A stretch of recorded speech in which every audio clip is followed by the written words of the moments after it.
ច្រើនប៉ុន្តែនៅបងប្អូនមួយចំនួនដែលរៀនខ្សោយមិនយកចិត្តទុកដាក់ក្នុងការរៀនបងប្អូនបានធ្វើជាការធ្វើប្រហែសមួយដែលសម្រាប់សមត្ថភាពរបស់ពួកប្អូនមិនបានប្រើនៅឡើយពេលខ្លះដែលលោកគ្រូបាននិយាយថាលោកគ្រូលើកទឹកចិត្តសម្រាប់ពួកប្អូនដែលរៀនខ្សោយ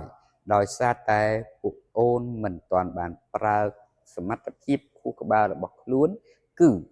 មិនទាន់បានយកចិត្តទុកដាក់រៀនមិនទាន់បានយកចិត្តទុកដាក់ក្នុងការធ្វើកិច្ចការទាំងឡាយដែលឲ្យខួរក្បាលរបស់ពួកអូននោះមានភាពប្រសើរឡើង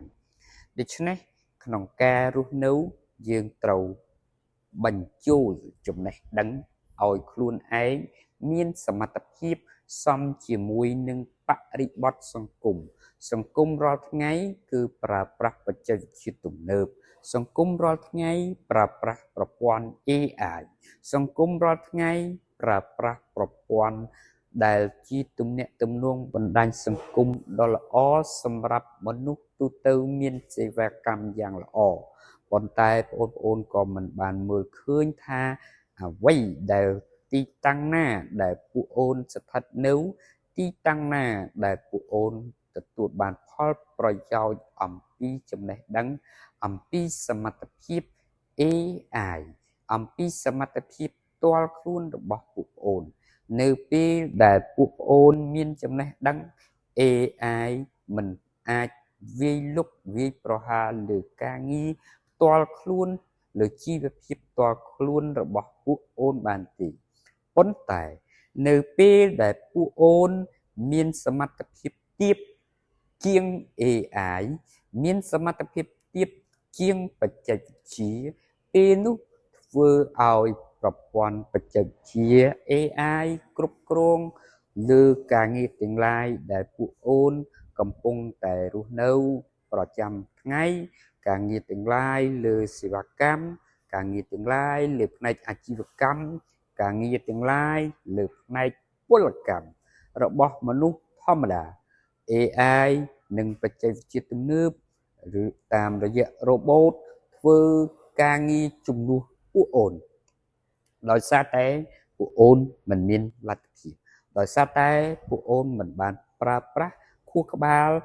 របស់ពួកអូនឲ្យអស្ចារ្យជាង AI មិនបានប្រើខួរក្បាលរបស់ពួកអូនឲ្យអស្ចារ្យជាងអ្វីដែលពួកអូនកំពុងរស់នៅជុំវិញខ្លួនរបស់ពួកអូនដេកដើរដួលតាមអ្វីដែលពួកអូនរស់នៅអូនដេកដើរទៅតាមអ្វីដែលខ្លួនកំពុងតែស្ថិតនៅធ្វើនេះក៏បានធ្វើនោះក៏បានមិនរៀនក៏បានដើរលេងក៏បានបែបទៅចង់តាក់ទងមិត្តភ័ក្តិរួមក្រុមរួមគ្នាទៅដើរកម្សាន្តនៅទីនេះបង្កើតភាពអ៊ូអរសប្បាយរីករាយឲ្យសង្គមមើលឃើញថាពួកអូនអស្ចារ្យមិនបាច់រៀនក៏បានដែរក៏ប៉ុន្តែពួកអូនក៏បានគិតខុសនៅពេលដល់អាយុមួយពួកអូនត្រូវរកការងារធ្វើល្អបំរើឲ្យជីវភាពផ្ទាល់ខ្លួនឲ្យក្រពះរបស់ពួកអូនហូបឆ្អែតគ្រប់គ្រាន់ដោយកាលពីអូននៅក្មេងមានប៉ាម៉ាក់មានម្ដាយឪពុកជាអ្នកផ្ដល់ជំនួយឲ្យមានការហូបចុកគ្រប់គ្រាន់មានសម្ភារៈប្រើប្រាស់ល្អមានផ្ទះរស់នៅដោយផាសុកភាពមានអ្នកបម្រើឆ្វេងស្ដាំមានអ្នកជួយធ្វើនេះជួយធ្វើនោះជួយការងារផ្សេងនៅពេលដែលកត្តាទាំងនេះហើយដែលពួកអូនចាប់ដើមភ្ញាក់ខ្លួនថាអាត្មាអញមិនគួរណាបណ្ដោយឲ្យពេលវេលាភាពជាយុវវ័យជាអ្នកសិក្សាជាយុវជនទទួលនៅចំណេះដឹងអំពីលោកគ្រូអ្នកគ្រូទទួលចំណេះដឹងអំពីបច្ចេកវិទ្យាទំនើបក្នុងពេលដែលមានឱកាសមិនបានប្រឹងប្រែងយកចិត្តទុកដាក់នោះទេដូច្នេះកុំឲ្យមានការខកបំណងនៅពេលថ្ងៃអនាគតមកដល់នៅពេលដែលពួកអូនខ្វះខាតនៅពេលដែលពួកអូនខ្សត់ខ្សោយមានតែប្រឹងប្រែងរៀនយកចិត្តទុកដាក់រៀនជាពិសេស ôn ôn tí đập muối tí đập pì cừu đã cách ca nghỉ ở vừa tam cừu tâu siêu phâu miên tàu cá sào chiêu bình tham có sào chiêu tâu nông app store nông cầm vị xem nông profile xem nông tuốt sân nặng xem được bọc phụ ôn kỷ miên bằng hot chốt nông Google kỷ miên bằng card app lụ kỷ miên bằng card xem đam bay bắt đầu chia chụp này đăng bọc dương chân dương cùngប្រើទូរស័ព្ទដោយឥតប្រយោជន៍យើងកុំប្រើវត្ថុល្អឲ្យហួសពីសមត្ថភាពខ្លួនឯងជាអ្នករៀនខ្លួនឯងជាអ្នករៀនគឺប្រើបច្ចេកវិទ្យាទំនាក់ទំនង AI ឲ្យជួយឲ្យមានផលប្រយោជន៍ដល់ចំណេះដឹងរបស់យើងជួយឲ្យជីវិតយើងមានលក្ខណៈប្រសើរឡើងចំណេះវិជ្ជាដែលយើងរៀនរហូតមួយជីវិតនេះរៀនមិនអស់ទេ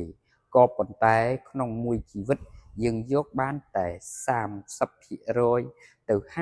50%នៃចំណេះដឹងក៏បានដែរយើងមិនចាំបាច់យកទៅ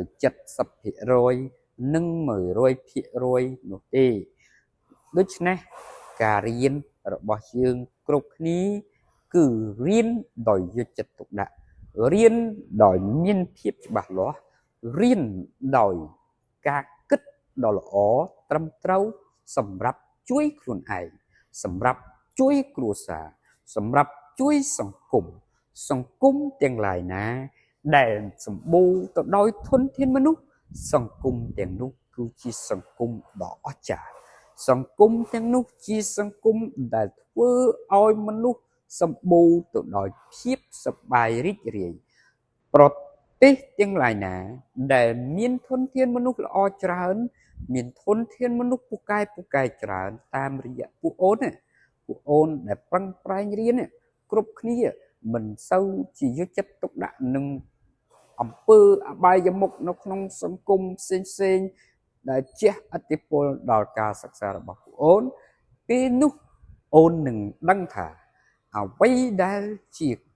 ភាពពិតប្រាកដដែលពួកអូនចង់បានប្រចាំជីវិតនេះវា